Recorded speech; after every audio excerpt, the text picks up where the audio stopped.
At this point, you should have captured some information about homes like yours that recently sold near you, and homes currently for sale like yours also near you. Now, we'll take this information and enter it into the spreadsheet and then use it to decide on an asking price. Here's a spreadsheet that's already been filled in with the information. I'll go through the spreadsheet in detail now to explain it to you. The first column is the listing date. That's the date you got from the property history section on the properties page on Redfin. Remember when we had to scroll down? The second column is the address. Pretty straightforward. You got that information. Bedrooms, bathrooms, square footage. Asking price? You also got that from the property history section on the properties page on Redfin. Same thing with the delisting date. And then finally, you've got DOM, which stands for days on market. The columns in gray are calculated for you automatically, so you don't have to fill them in if the information is available. Days on market means that's how long the home was on the market before it went into escrow. In essence, that's how long it took to sell. The next column is the sold price. That's what it sold for. And the difference dollar amount in the next column is the difference between the asking price and the sold price. In this case, if it's in black, that means the home sold for over the asking price. If it's in red, that means it sold for under the asking price. The condition column is the condition of the home relative to yours. Remember the system. If it's a 1, the home's not as nice as yours. If it's a 2, it's right around, the quality of your home. And 3, the home is clearly better than yours. And there's also a comments column. If there's something very strange about the home or very unique about it, maybe the view or the location, or maybe it has a swimming pool, you'll want to add that too. So let's look at the top 4 properties, because those are the 4 that have sold already. And these are 3-bedroom, 2-bath, 1,900 square foot homes. As you can see, the top 2 homes, which are just like yours, had asking prices of $225,000. They were on the market for 3 or 5 days and sold for $2,000 to $5,000 over the asking price. Now, there's one thing I want you to pay particular attention to. When the days on market is a very low number, like 3 or 5 days, that means the home sold very quickly. It's not uncommon to see homes that sell quickly sell for over the asking price, which is what you see here. Also, what you're likely to see, but I didn't find when I did my research, is that if a home's been on the market a long time, like 30 or 60 or 90 days, invariably it will sell for under the asking price.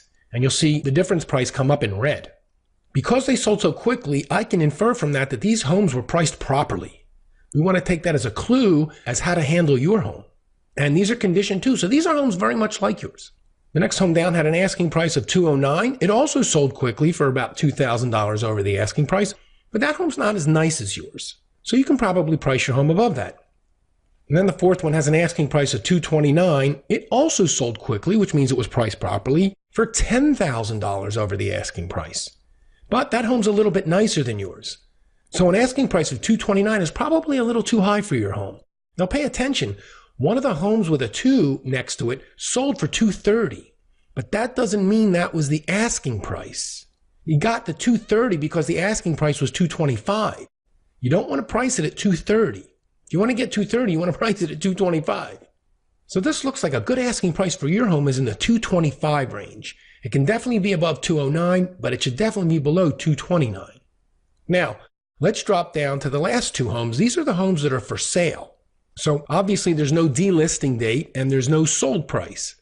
What you're going to have to do here is you're going to have to enter the DOM or days on market manually because the home hasn't sold yet. Remember, you can get the days on market from the very top of the page on Redfin. Let's look at that first home on Messick Loop. It's a 3. It seems to be very similar to the one above it on Glen Canyon Drive. The one on Glen Canyon Drive was asking $229,000. Sold in 3 days for $240,000. A home very similar to that, they're asking $246,000. That would seem to be overpriced. And guess what? It hasn't sold yet, and it's been on the market for 78 days. Not a surprise. Now, let's drop down to the last one on Lake Creek Drive. The asking price there is $214,000. Its condition is 1. If we go up to the top and we see the other home that had a condition of 1 at $209,000, sold for $212,000, that one looks like it's a little overpriced also. Now, it's a brand new listing, and it's only been on the market for 1 day, but our intuition tells us that that thing's a little overpriced. So just with these 6 homes, 4 that have already sold and 2 that haven't, you're starting to get a feel for where the market is for your home, which homes sell quickly, which ones don't. Clearly, pricing your home at $225 is probably the safe thing to do. Pricing it at $209 or $214 is probably too low, and pricing it at $229 is certainly high, and $246 is outrageous. It's never going to sell at that price. So this is how you use the spreadsheet. You put the sold homes and the for sale homes there. You see which ones are like yours, not as nice, nicer, and you start to zero in on an asking price. Now, remember, you should have an appraised value for your home, and it wouldn't surprise me if your home appraised for $230,000. Why would I say that? Well, a home just like yours already sold for $230,000. The appraiser is going to look at that and go, yep, if your home is like that, your home is worth $230,000. But just because your home is worth $230,000 doesn't mean you price it there. If you want to get $230,000, do what the guy did on Broken Branch Drive. Price it at $225,000. That's how you use this spreadsheet and the appraised value to figure out the optimal asking price for your home.